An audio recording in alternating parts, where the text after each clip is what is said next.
to our new show, Obsessed, a show where we talk about whatever it is we're currently obsessed with. I'm Caitlin Palmer. I'm Clay.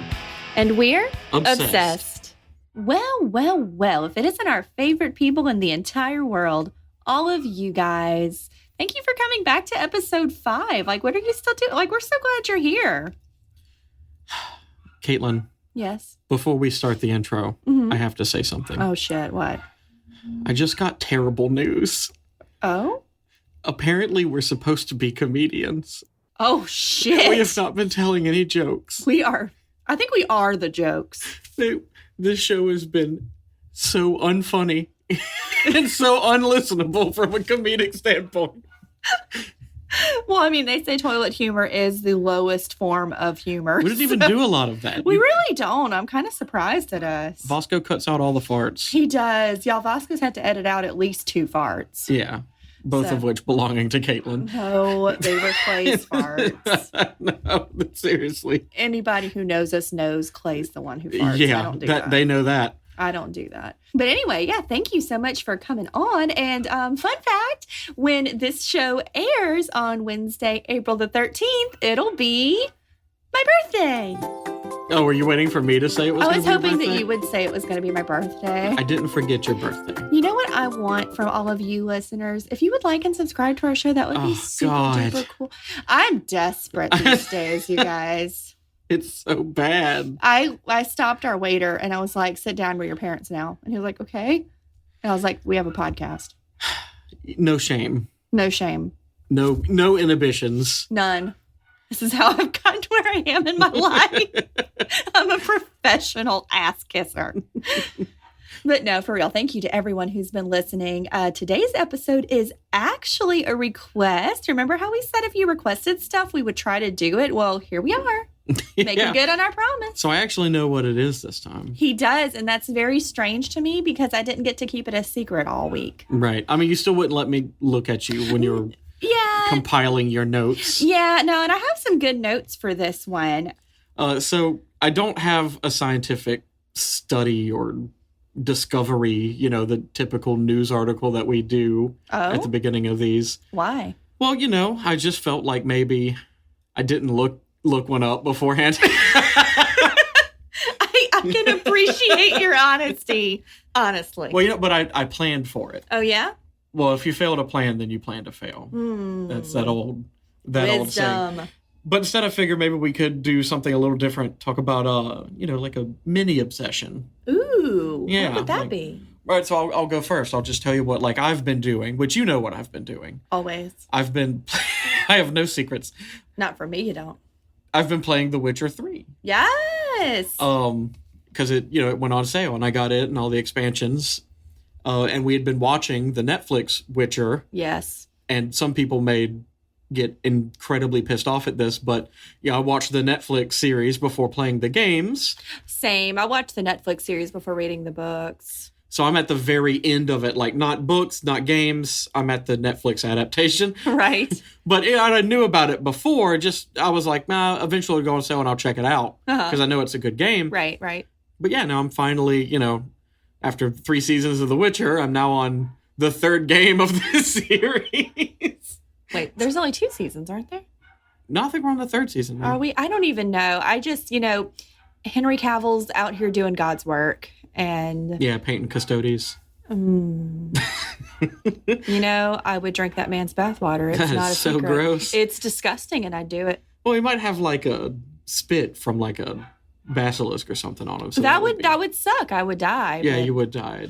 But I would have died drinking Henry Cavill's bathwater. That is disgusting. It is. But I've been playing the games. I've been enjoying them a lot. And it's extremely long. You know this. I was trying to get it done before the patch of another game I play comes out and just kind of barely managed to beat just the base story of The Witcher 3. Right. Yeah, it's funny because I hate buying Clay a video game because he beats it so quickly.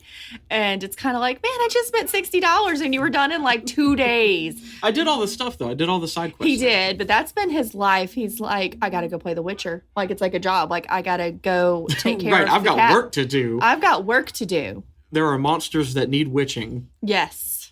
Oh, God, I love The Witcher. So what is something that you've been a little obsessed with here lately?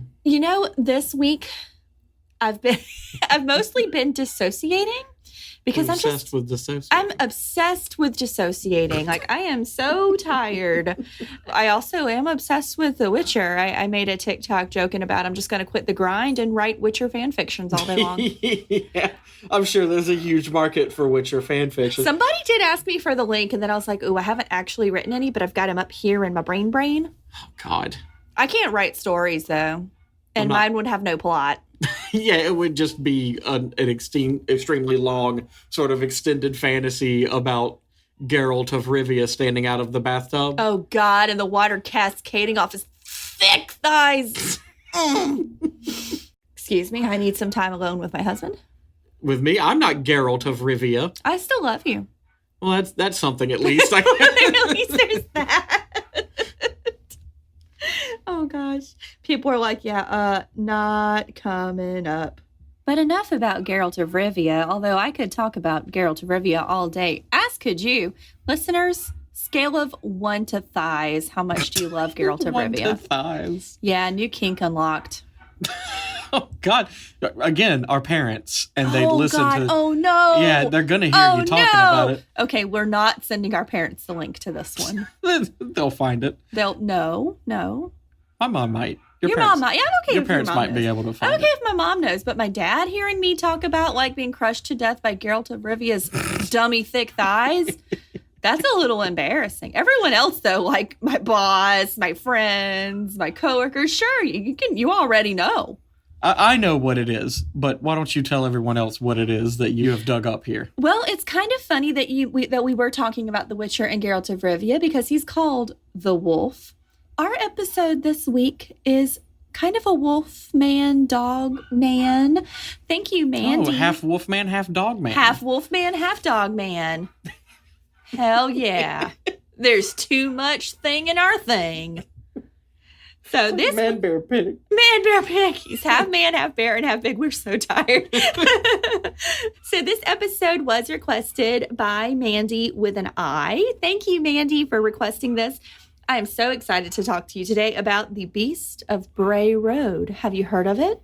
I mean, sort of, in the fact that we were going to be doing it, but I've never heard of it before. No, I don't actually know anything about it other than he's apparently a quarter man, a quarter wolf, a quarter man, and a quarter dog. No, Clay, he's half man, half wolf, half dog.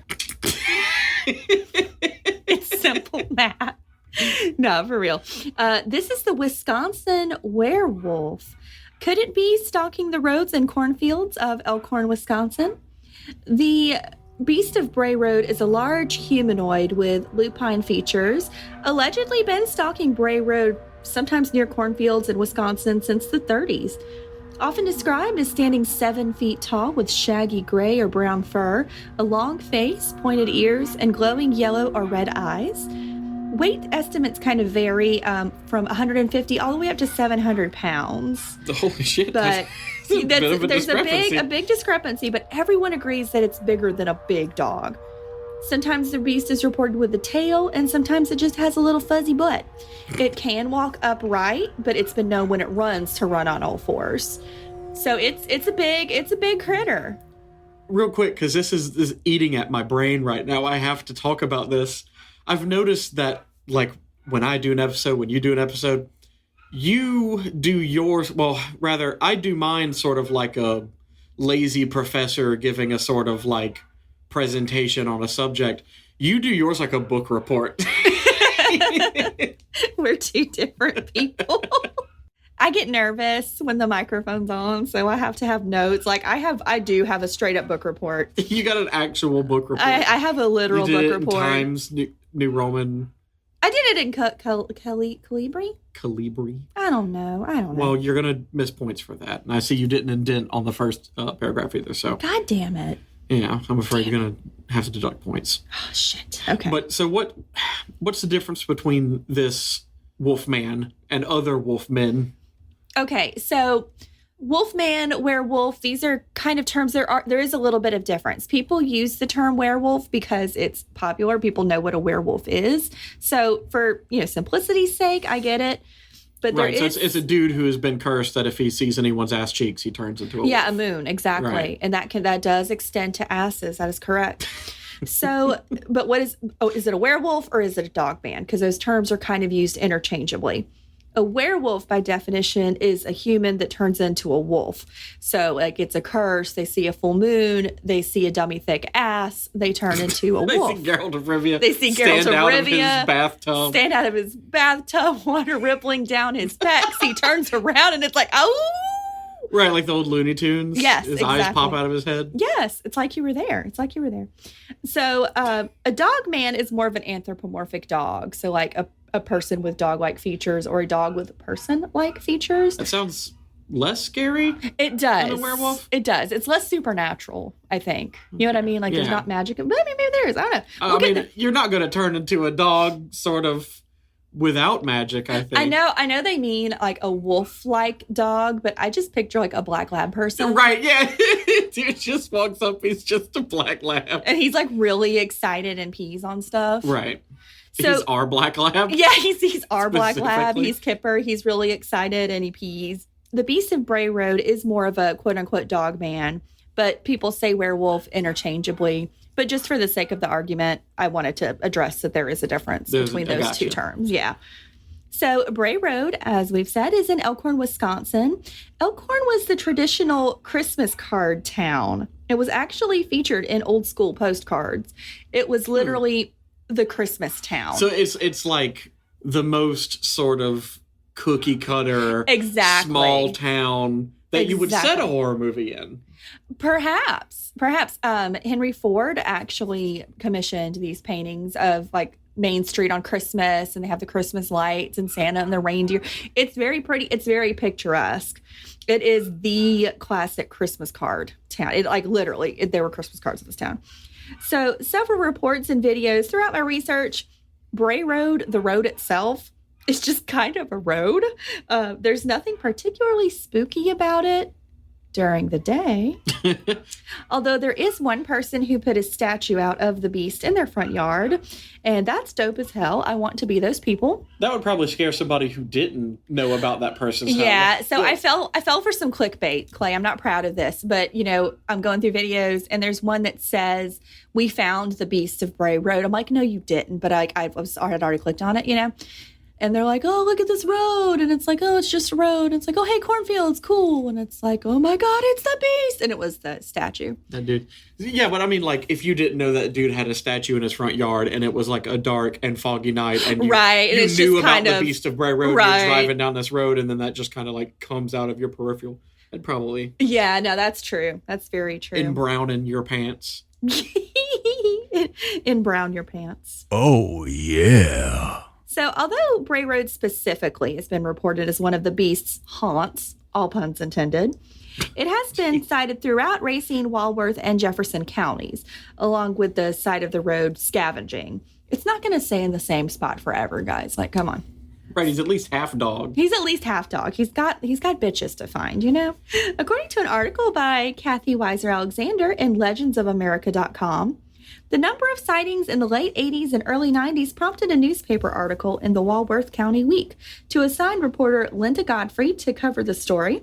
Initially, she was skeptical, but became convinced of its authenticity and later wrote a book titled The Beast of Bray Road, Tailing Wisconsin's Werewolf.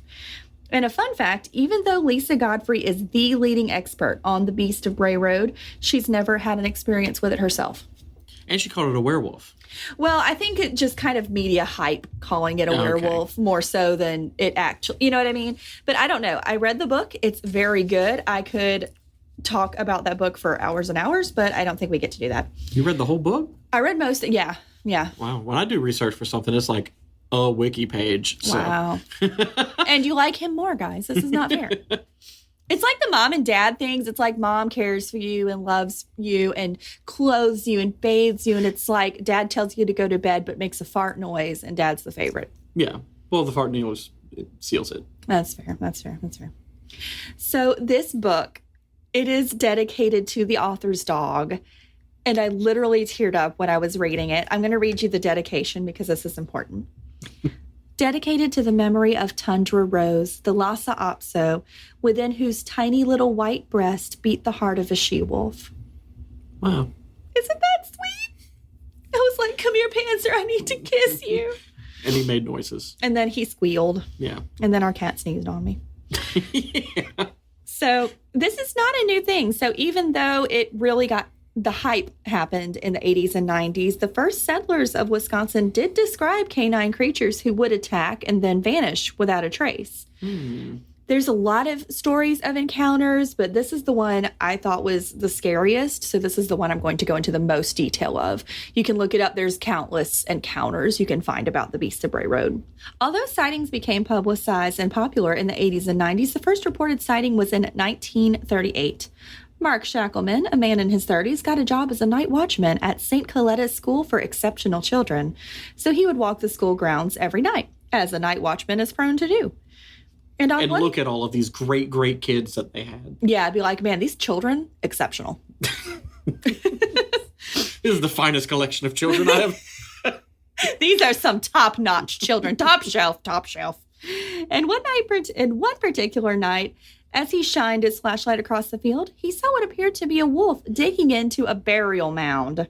Once it noticed him, the beast ran for the woods. The next night, he saw it again. But this time, it spoke to him. Its words sounded, quote-unquote, half human, half beast.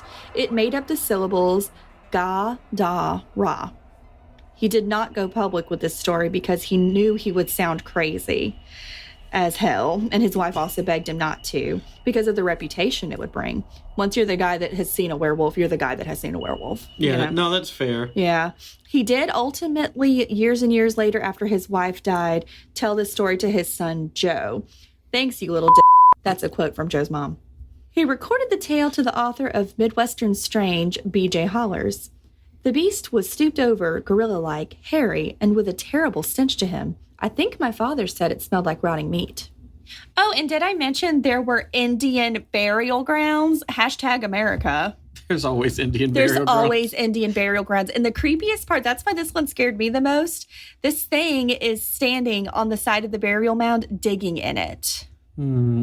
This not human, not animal. Not entirely. Not entirely. Indian burial mounds. That's a thing that happened. In 1989, a woman named Lori Indrizzi was driving home from her job as a bar manager along Bray Road when she claims to have seen a huge humanoid wolf-like creature kneeling on the side of the road, eating what appeared to be roadkill. There's a famous drawing of this by Linda Godfrey that was later featured on t-shirts. She was like, what the actual Eventually, more and more people came forward with their stories. You know how it is. Someone says, oh, yeah, I actually did kind of see a werewolf. And then people are like, oh, my God, I actually did, too. It's like, I was so worried I was crazy. Yeah, I thought I was crazy. But I thought it was like that guy that guarded a school full of incredible children. I know. You're guarding incredible children and you think you see a wolf man. What? Here's my collection of exceptional children. Yes. These are my vintage children, and they're just old people. I'm a vintage child myself. So eventually, more and more people came forward once other people started going public. I believe some of them really did see something. I think some of them were just in it for the media attention. But I think that's just any time there's some kind of big, always a mix. Kids at the time believed that the cops carried around one silver bullet just in case, which I thought was adorable. But he's not a werewolf. He's a dog man. Okay, but they thought it was a werewolf. So one man said he saw a large dog or coyote run behind a pile of rocks, but then when he investigated, it was gone. So there was nowhere it could have gone. It ran behind the rocks. He was like, oh, what the is that? So he went and looked, and it was gone. Also, Dad, I'm aware of how much I'm cussing in this episode, but I've also been talking about Geralt of Rivia's dummy thick thighs, so you're not allowed to listen, so just don't.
I mean, that would be kind of scary for other reasons, though. I mean, I don't know that I would pursue a coyote. Yeah. That's kind of a dumb thing to do. So, yeah. I have a little story about a coyote, too. All of the locals really hated it, but especially the Bray family, who reported being awakened by flashlights through their window by people wolf hunting.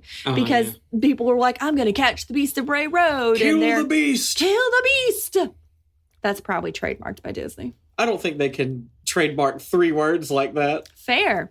We can't sing about it, though. I would love to sing that song. You have no idea. If that's the case, I'm going to trademark this response to Disney, eat my nuts. Damn. Sick burn, babe. Got him. Got him. Take that, Disney. Got him. Multi-billion-dollar company. Right.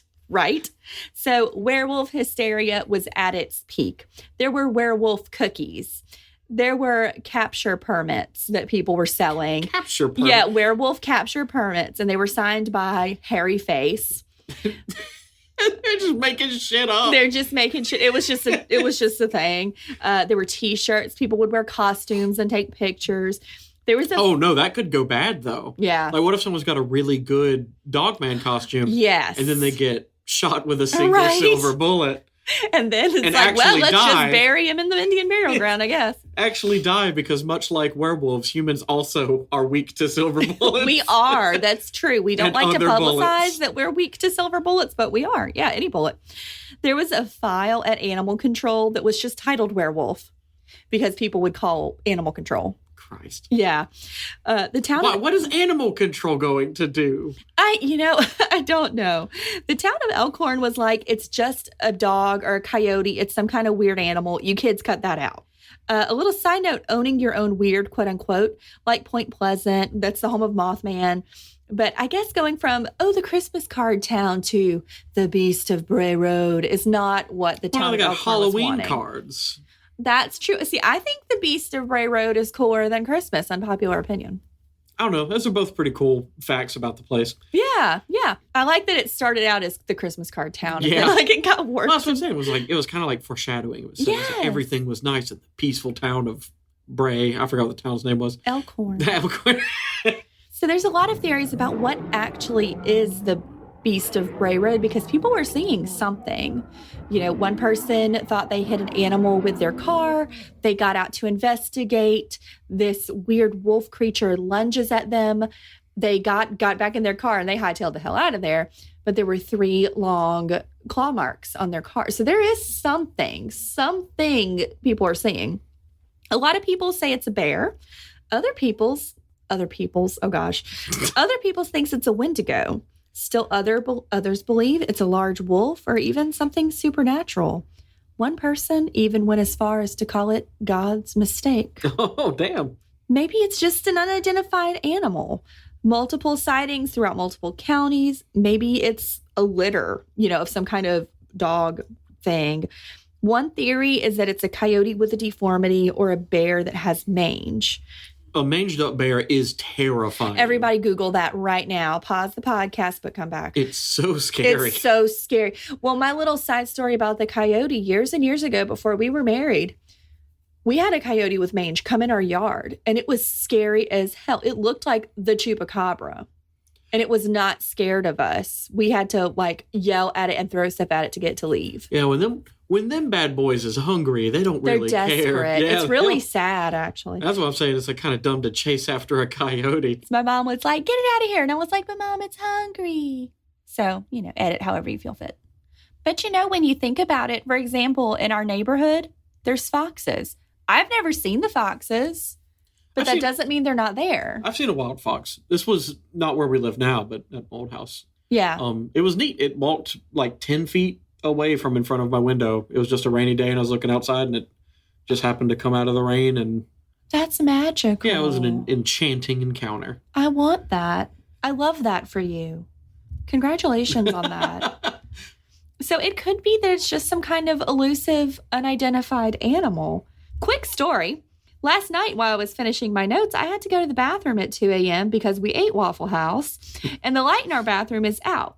And we forgot to get a light bulb because we were getting Waffle House. So as I'm reading about the Beast of Bray Road and looking at some pretty freaky art, I look up to see a little dog face, but it was Panzer. Panzer is solid black, but his face is white with age. So all I saw in the dark of the hallway was little white Panzer face, and it looked like it was floating. Spook. All I can say is thank goodness I was already on the toilet. Most cryptozoologists believe it's more of a Bigfoot creature, whereas skeptics believe it's merely a wild dog that's been the victim of mass hysteria. In 2020, there were some quote-unquote photos of the beast taken in the middle of the day, but it's clearly just bad taxidermy. I'm going to show you the picture. Oh, no. It was kind of scary. That's actually what I was looking at when Panzer came in. I was like, ah! You thought it was a bad taxidermy dog? Panzer would be the best taxidermy, but he's never allowed to die, so we don't have to worry about it. The easiest, simplest answer is usually the right one. It looks like a wolf. It's probably a wolf. It's not entirely impossible for there to be a wolf there. At the time that the sightings were getting popular, animal control officers did recall a husky that had been running wild and was finally caught. He described it as the meanest dog he'd ever met. Unfortunately, the dog was euthanized. It was a highly aggressive husky. You can see where a husky would look like a wolf, especially if it's trying to attack you. Or is it something more spiritual? Indian burial grounds, devouring flesh, 3 toes. Speaking in a half-animal voice. Sound familiar, Clay? When 2 women were speaking about these features that made the beast seem spiritual or demonic, they were putting all the pieces together, talking about things that they're like, I don't know, that might be some kind of spirit. All the books flew off of the shelf in the room they were in. They never talked about it again. Could it be something spiritual? Could it be a demon? I've never known a Wendigo spirit to be so petty. I mean, if I was a cryptid, I'd be petty. I'm a human and I'm petty. Like the article from Milwaukee Mag, I'm going to leave you with a little quote from H.P. Lovecraft. There are horrors beyond life's edge that we do not suspect, and once in a while, a man's evil prying calls them just within our range. And that was H.P. Lovecraft. And a fun related search when I was looking for the Beast of Bray Road, I got she needs to take a shit. A woman was on the side of the road pooping. And the cops got involved. I didn't investigate further. Oh, wait, so it got tagged under the Beast of Bray Road? Yes, I think it was because it was road. You know how the further you get down into the searches, it was. Oh, no. Yeah. No, I like the idea that somebody tagged it as we found the beast. There it is. It's just this lady trying to take a shit on the road. I love that. I love that so much. So everybody, I hope you enjoyed The Beast of Bray Road. I'm a little obsessed with it. It's very interesting. There's so much more I could talk about, but I didn't want to, talk for 5 ever. Yeah, we don't have a local creepy crawly. We don't. Not here in the SIP. In the SIP. Well, not particularly where we are anyway. That's true. I wish we did. But we are very close to New Orleans, which is not our favorite place to go because of traffic. It's so bad. It is so bad, but there's a lot of cryptid stories, a lot of vampire stories. Marie Laveau, the Honey Island swamp monster is only about 15. The Rougarou. Love me some Rougarou. Rougarou is essentially just a werewolf too. Essentially, but they're all a little different and they're all different. They've got different stuff. Before we go, we would like to talk about our merch. So on May 15th, we'll be announcing the winner of our giveaway. You're going to get not only some badass socks and a cool ass coffee cup, you get to pick our next subject as of, after that date. So Clay, how can they enter? You can email us at obsessedwiththepalmers@gmail.com. You can email us to enter, or you can follow us on Instagram at obsessedwiththepalmers. Yeah, when you email us, just go ahead and list what you'd like to hear about on our show, and we'll pull from that. Yes, and we would love to give you some free stuff. And I'm sure we're going to throw in some more little goodies, make it a little more tempting. So yes, please do that. We appreciate you all. You're all so wonderful. Clay, what are you going to tell us about next week? I'm not going to tell you. I'm going to try, though. Yeah, you're going to keep trying. It's just begun. The week has only just begun for me. It's only just begun. Also, tomorrow's my birthday. So, if y'all want to give me something, just subscribe to our podcast. That would be super, super cool. Even if you're a Clay fan and not a Caitlin fan, that's okay. Still shilling. Still shilling. Yeah. Yeah, I can't even say I'm ashamed at this point in my life, honestly. So, like, there it is. Well, everybody, have a great week. And thank you so much for joining us today. We're so proud of you. Honey, you're doing great. Keep on keeping on. See you next week. What's up?